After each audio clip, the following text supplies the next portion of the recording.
Hai, Assalamualaikum. Terima kasih sudah klik video ini. Baik, kita akan kembali membahas tentang teknis pembuktian dalam perkara perdata di pengadilan negeri yang dilakukan atau diselenggarakan melalui e-litigasi atau melalui e-court atau secara online. Pertanyaannya seperti ini, saya bacakan dulu. Assalamualaikum warahmatullahi wabarakatuh, Kak. Waalaikumsalam warahmatullahi wabarakatuh. Maaf mengganggu waktunya lagi, Kak. Saya mau bertanya, untuk sidang pembuktian para pihak di e-court, apa pihak tergugat wajib mengupload pembuktian juga, Kak? Saya sudah lihat di YouTube tapi belum paham. Baik, untuk pembuktian yang diajukan ataupun juga diselenggarakan melalui e-litigasi atau melalui e-court, itu pihak penggugat ataupun juga pihak tergugat, kalau ditanya wajib atau tidak wajib untuk mengupload dokumen bukti, itu dikembalikan lagi kepada para pihak. Apakah penggugat dan tergugat ini mau mengajukan bukti surat atau tidak? Kalau si penggugat dan tergugat ini mereka punya bukti-bukti berupa bukti surat dan ingin menjadikan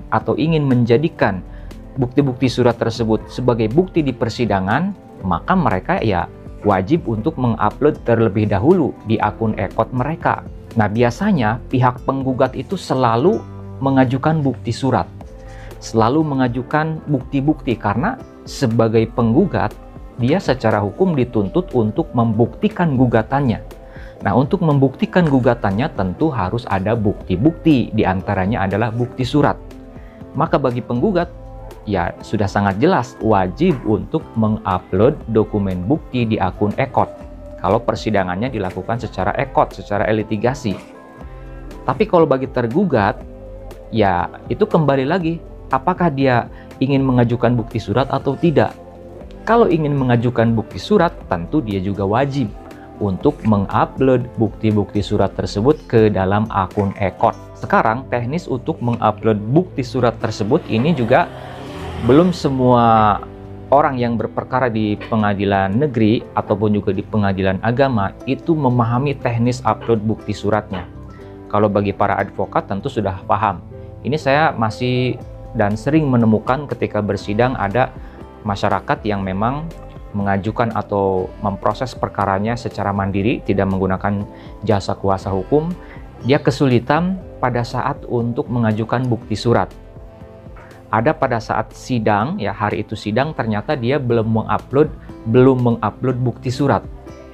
Nah, ini yang perlu diketahui, yang perlu dipahami bagi masyarakat yang memproses perkara perdata secara mandiri. Saya kasih tahu bagaimana sih tata caranya untuk mengupload bukti surat ke dalam akun e-court kita. Ini sebetulnya sudah saya singgung di dalam video-video sebelumnya, tapi masih banyak yang bertanya. Dan saya sendiri menemukan di pengadilan seperti itu. Masih banyak yang belum paham secara totalitas. Nah, saya jelaskan di sini. Pada saat mengupload bukti surat, saya jelaskan lagi, kalau misalkan jadwal sidang pembuktian itu di hari Rabu dan sekarang hari Senin, maka maksimal kita upload dokumen bukti itu di hari Selasa. Usahakan maksimal di hari Selasa. Jangan hari H baru kita upload dokumen bukti untuk pembuktian sidang perdata. Di hari Selasanya ini kita siapkan dulu apa saja sih yang mau kita ajukan sebagai bukti. Contoh misalkan KTP, kemudian akta kelahiran, atau mungkin surat perjanjian atau dokumen kontrak perjanjian. Nah, maka bukti-bukti tersebut harus difotokopi terlebih dahulu. Saya contohkan, untuk KTP itu difotokopinya seperti ini. Disimpan di dalam satu lembar atau difotokopi dalam satu lembar kertas HVS atau kertas A4, pokoknya kertas fotokopian lah.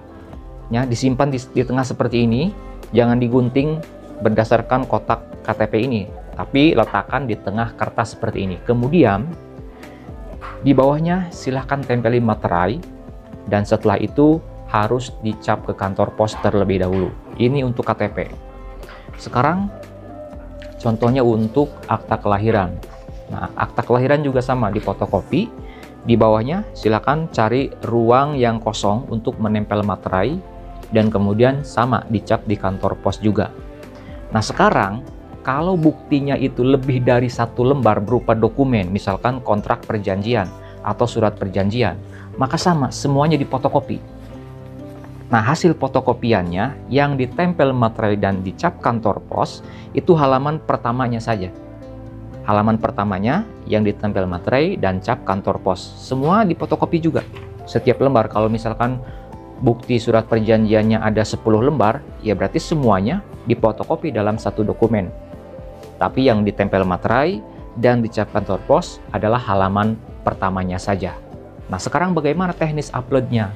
Yang pertama, dokumen-dokumen tadi yang sudah difotokopi, ditempel materai, dan juga dileges atau dicap kantor pos, itu harus kita scan PDF terlebih dahulu.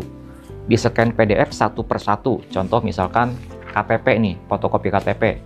Kita scan, ya, scan PDF, diubah ke file PDF, kemudian diberi nama dulu. Misalkan bukti nomor 1 atau misalkan bukti fotokopi KTP, simpan filenya. Setelah itu, bukti apalagi yang akan kita ajukan?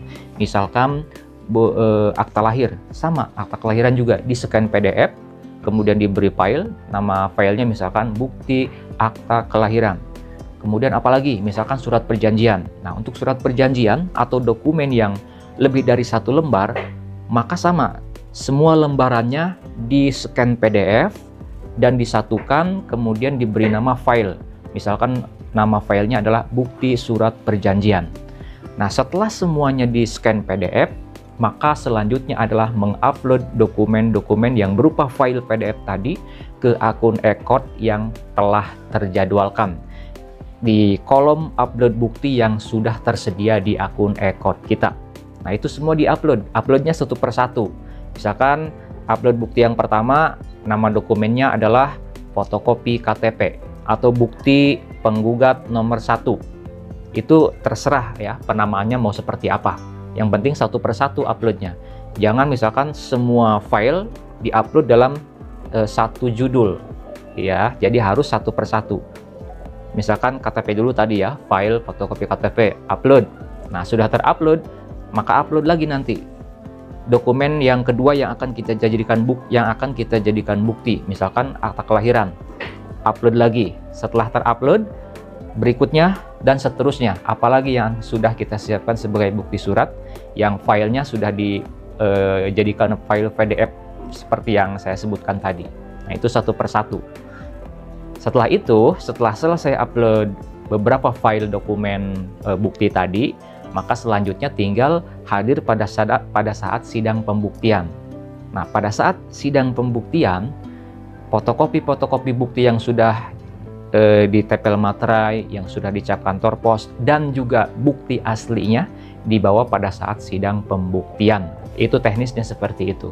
Mudah-mudahan bisa menambah wawasan, khususnya buat Anda semua yang hendak memproses suatu perkara perdata secara mandiri dan masih kebingungan, belum paham bagaimana teknis mengupload bukti surat ke akun e-court kita. Kemudian upload dokumen bukti itu wajib atau tidak? Jawabannya sudah saya sampaikan tadi, mudah-mudahan bisa dimengerti dan dipahami. Apabila video ini ada gunanya, channel ini ada manfaatnya, mohon keikhlasan dari pemirsa YouTube semua untuk subscribe ke channel Pengacara Santuy. Bukan siapa-siapa, hanya lawyer Deso.